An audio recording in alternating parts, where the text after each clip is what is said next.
All right, good evening, universe. Tonight I'm going to be doing the reread, rewrite, burn challenge tag thingy. I have, I think, 7 rounds of what I've chosen as my favorite books, at least what came up as my favorite books when I was thinking about this list. I have a lot of favorites. I'm a person who loves a lot of things. I don't choose favorites well, so this should go great. I was gonna put these guys in the spoiler hat, but the spoiler hat is very long at the end, and I was afraid they would all get lost in there forever, and also kind of transport to another dimension, because I suspect that somewhere in there is just a hole to another dimension. This is what you guys come here for, right? This mixing action. All right, so I'm gonna close my eyes. I'm sure that's a very flattering face that I made. Alright, so first 3 books are Caraval, Shouldn't You Be in School Right Now, and The Bad Beginning. Okay, so I got 2 Lemony Snickets and Caraval. So these guys are for round 1. This is really tough. I loved all of these. I'm gonna have to go with Reread for Shouldn't You Be in School. This is book 3 of the All the Wrong Questions series. I read a lot of series, so I tried to pick whichever book was most memorable or the one that I liked the most from each series. At least, again, when I was thinking about it, I'm not very good at picking favorites. The Bad Beginning, I'm gonna choose to rewrite because I feel like we could get some more juicy foreshadowing in there. That's the first book of the series of unfortunate events.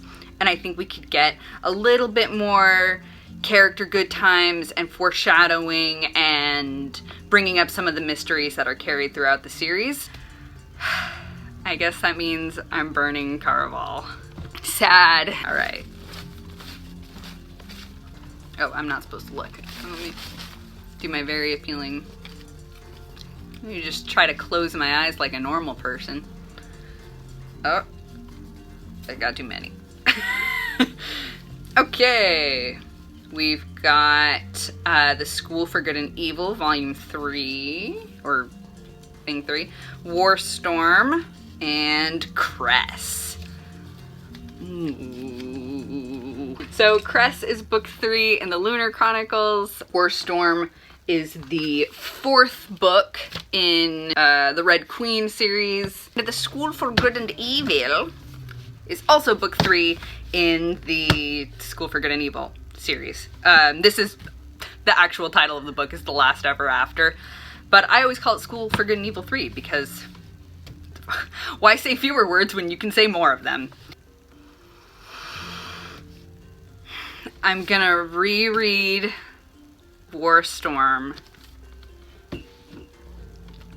rewrite The Last Ever After so that I can get a little bit more clarity developed on certain things and make certain I would make certain character arcs a little bit smoother and also clarify a couple of things that seemed like they could be clarified or deepened.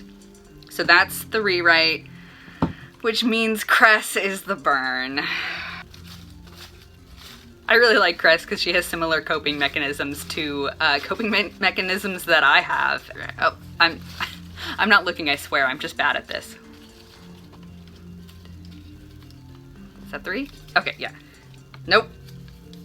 Nope, it's 4. All right, we've got The Last Olympian, 5th book in the Percy Jackson original, 5-book thing by Rick Riordan. A Torch Against the Night, which is book 2 in An Ember in the Ashes series by Sabaa Tahir. And The Girl Who Circumnavigated Fairyland in a Ship of Her Own Making.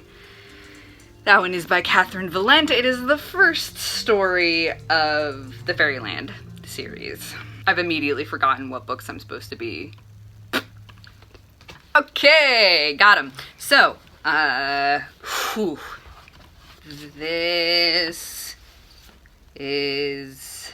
I can't burn any of these. I don't think I would want to rewrite any of them either.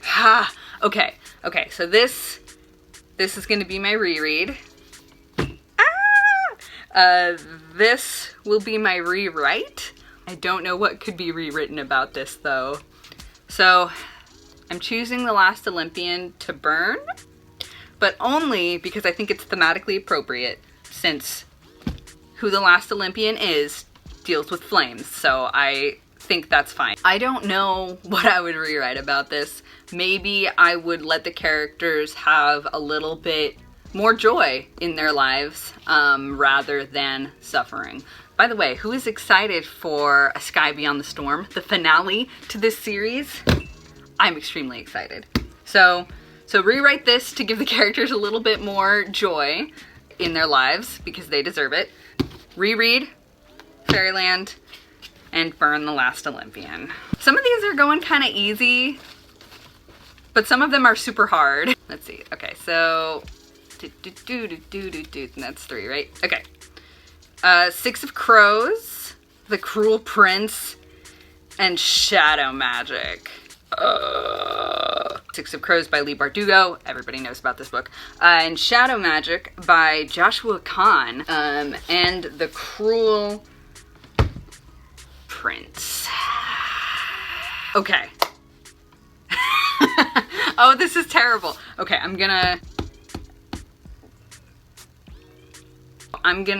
rewrite The Cruel Prince, which will be a challenge, but there's just every now and again there's a little bit more informal sort of narration style from Jude's perspective, and I think that kind of goes back to why, because she's a mortal teenager and stuff like that, but I feel like it could be smoothed over to have a more cohesive style. And then I'm gonna reread 6 of Crows, and I don't want to talk about it. By the way, if you haven't read this is book 1 in the Shadow Magic series. It's mostly about a girl named Lily, or Lilith. She's the princess of Gehenna. She has necromancy powers, but it's legal for women to practice magic. I don't remember the reason why, but this is very good. You should check it out and not do what I have chosen to do, apparently. All right, now we're looking at The Reader and Strange the Dreamer and City of Heavenly Fire. Okay. All right, I'm gonna choose City of Heavenly Fire by Cassandra Clare, the 6th book in the Mortal Instruments. That's gonna be the burn, because once again it's thematically appropriate. We can pretend it's heavenly fire burning it. But then that leaves me these 2, The Reader and Strange the Dreamer.